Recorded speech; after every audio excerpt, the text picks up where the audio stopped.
ಇಡೀ ರಾಜ್ಯದಾದ್ಯಂತ ಇರುವ ರಾಜ್ಯದ ಎಲ್ಲ ಪಿಂಚಣಿದಾರರಿಗೆ ರಾಜ್ಯ ಸರ್ಕಾರದಿಂದ ಅಧಿಕೃತ ಅಧಿಸೂಚನೆ ಪ್ರಕಟ. ರಾಜ್ಯದಲ್ಲಿ ಸಾಮಾಜಿಕ ಭದ್ರತಾ ಯೋಜನೆ ಅಡಿಯಲ್ಲಿ ಪ್ರತಿ ತಿಂಗಳು ಪಿಂಚಣಿ ಹಣ ಪಡೆಯುತ್ತಿರುವ 60 ವರ್ಷ ಮೇಲ್ಪಟ್ಟ ಹಿರಿಯ ನಾಗರಿಕರು ಹಾಗೂ ವಿಧವೆಯರು ಮತ್ತು ಅಂಗವಿಕಲರು ಸೇರಿದಂತೆ ಎಲ್ಲ ಪಿಂಚಣಿದಾರರಿಗೆ ಸರ್ಕಾರದಿಂದ ಮಹತ್ವದ ಮಾಹಿತಿಯನ್ನು ನೀಡಿದೆ.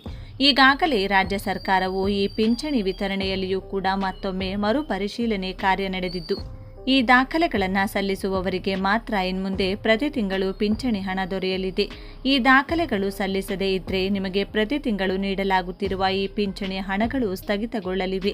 ರಾಜ್ಯ ಸರ್ಕಾರದಿಂದ ಸಾಮಾಜಿಕ ಭದ್ರತಾ ಯೋಜನೆ ಅಡಿಯಲ್ಲಿ ವಿಕಲಚೇತನರಿಗೆ ಹಾಗೂ ಸಂಧ್ಯಾ ಸುರಕ್ಷಾ ಯೋಜನೆ ಅಡಿಯಲ್ಲಿ ಪಿಂಚಣಿದಾರರು ಹಣ ಪಡೆದುಕೊಳ್ಳುತ್ತಿದ್ರೆ ಅಥವಾ ವಿಧವಾ ವೇತನ ಯೋಜನೆ ಅಡಿಯಲ್ಲಿ ಹಣ ಪಡೆದುಕೊಳ್ಳುತ್ತಿದ್ದರೆ ಪ್ರತಿಯೊಬ್ಬರೂ ಕೂಡ ಈ ದಾಖಲೆಗಳನ್ನು ಸಲ್ಲಿಸುವುದು ಕಡ್ಡಾಯಗೊಳಿಸಲಾಗಿದೆ.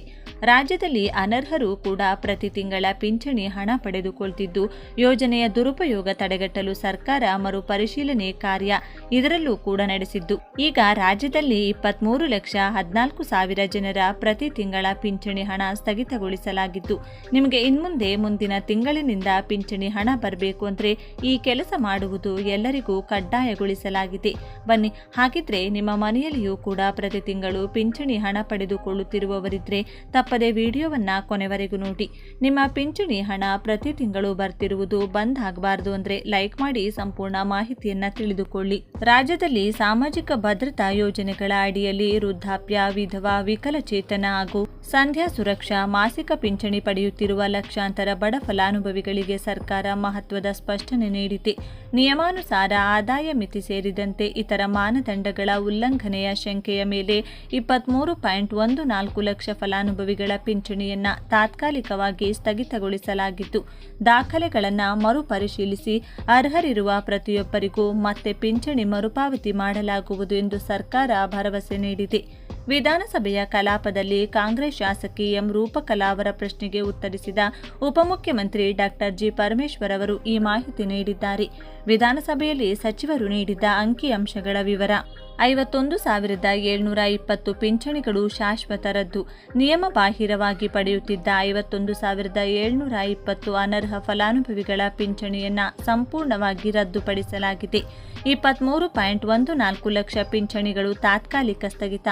ಆದಾಯ ಮಿತಿ ಹಾಗೂ ಇತರ ಕಾರಣಗಳಿಂದಾಗಿ 23.14 ಲಕ್ಷ ಮಂದಿಯನ್ನ ಸಂದೇಹಾಸ್ಪದ ಫಲಾನುಭವಿಗಳು ಎಂದು ಗುರುತಿಸಿ ಸದ್ಯಕ್ಕೆ ಪಿಂಚಣಿ ಪಾವತಿ ತಡೆಹಿಡಿಯಲಾಗಿದೆ.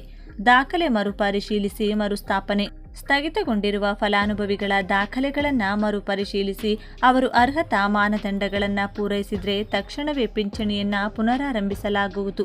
ಅಗತ್ಯ ದಾಖಲೆಗಳು: ವಯಸ್ಸಿನ ದೃಢೀಕರಣ ಪತ್ರ, ಆಧಾರ್ ಕಾರ್ಡ್, ಮತದಾರರ ಗುರುತಿನ ಚೀಟಿ, ಜನನ ಪ್ರಮಾಣ ಪತ್ರ ಅಥವಾ ವಯಸ್ಸಿನ ದಾಖಲೆ ಇಲ್ಲದಿದ್ದರೆ ಸರ್ಕಾರಿ ಆಸ್ಪತ್ರೆಯ ವೈದ್ಯಕೀಯ ಮಂಡಳಿಯಿಂದ ದೃಢೀಕರಣ, ಬಿಪಿಎಲ್ ಪಡಿತರ ಚೀಟಿ ಅಥವಾ ಆದಾಯ ಪ್ರಮಾಣ ಪತ್ರ, ಬ್ಯಾಂಕ್ ಖಾತೆ ವಿವರ, ಆಧಾರ್ಗೆ ಜೋಡಣೆಯಾಗಿರಬೇಕು, ಜೀವಿತಾವಧಿ ಪ್ರಮಾಣ ಪತ್ರ.